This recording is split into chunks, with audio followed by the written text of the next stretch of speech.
მიდგა სახში ერთი წელი მაგალითად ყოფილა ერთი წელი მდგარა ნამუშევარი და მე მოსულა ვინმე და უესმინდა. და ხან მithქვია მაგალითად ნამუშევარს და არ გავყიდე. მე გბეზდება რა თვალი რო გეჩვევა. ხო, უკვე კიდევ ვეღარც ამჩნე, ხო, ეგეთი რა.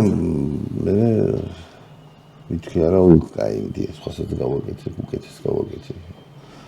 გამიგიდია მაგ შემთხვევაში. თან მithumetes ისეთი. ნაჩნია შეიძლება ისეთ ხასიათზე იყო, ვაფშე არაფერი გავყიდე, არ ვიცი. ეგეც მაგაზეთა ვარ გამოგიდებული. მაგრამ ყველა ვარიანტში აი რა არის სასიხარულო რო პროფესიად რო გაქვს და ანუ ამითი თავის შენახა შეგიძლია საქართველოს შენ ძალიან მაგარი რა. მე სხვა რაღაცის გაგეცებას არც ვაპირებ.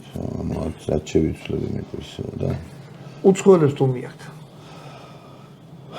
უცხოელებს უყურე შარხიძე რო ვიდექი ხომი ადრე ვისაც ვახსოვარ რამდენიმე რო ჩამოსულა სახში და დაუღია რა.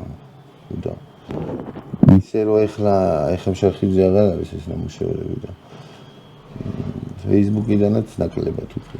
არა, რა მაინტერესებს უყურე, მე ვარ ნორვეგიელი, მაგალითად გამიგზავნია ხო. გატანის პრობლემა თუ აი მაგ აი ხელოვნების ნიმუში გაკაკ. არა, განცხადების დაწერე მასში რა ქვია, კულტურის სამინისტროში. არა, შენ წერ მე თვითონ წერ ავტორი, რომ ჩემია ეს ნამუშევარი, მე მეკუთვნის.